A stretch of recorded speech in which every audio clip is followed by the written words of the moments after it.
2024, President Joe Biden criticized former President Donald Trump as a convicted felon earlier this week, marking the first time the president has mentioned his predecessor's conviction in a campaign setting. Our Washington correspondent Julia Benbrook joining us live with details as both sides, Julia, decide how to speak about the conviction and appeal to voters.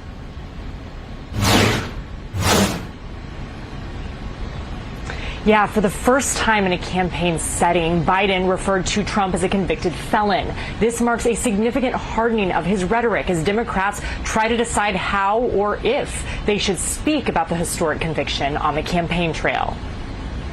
During an off-camera fundraiser earlier this week, President Joe Biden called out former President Donald Trump as a convicted felon. This comes as some Democrats press for a more robust political attack following Trump's guilty verdict. I do believe that if it was in reverse, that Donald Trump would campaign on that. I think that's going to be a decision on the president and his campaign team, but I, for one, have no quorums bringing up the fact that a jury of his peers found him guilty. For the most part, the president has strayed away from talking about Trump's legal woes. But Biden did speak on it briefly from the podium after the conviction. The American principle that no one is above the law was reaffirmed. Meanwhile, the Trump team is speaking about it loudly and often, pointing toward the election almost immediately after the verdict was handed down. The real verdict is going to be November 5th by the people. The former president's team says they brought in big numbers, 53 million online in the 24 hours after his conviction. Trump, whom a jury found guilty of all 34 counts of falsifying business records,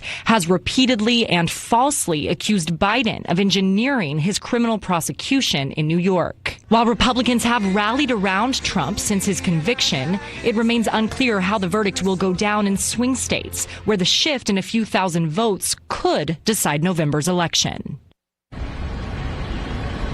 Now, Trump still faces 3 other criminal cases, but those may not go to trial before the November election. Just today, a Georgia appeals court halted the state-level election subversion case against Trump and several co-defendants until a panel of judges rules on whether Fulton County District Attorney Fani Willis should be disqualified. A decision on that disqualification should be made by March 2025, but could be announced earlier.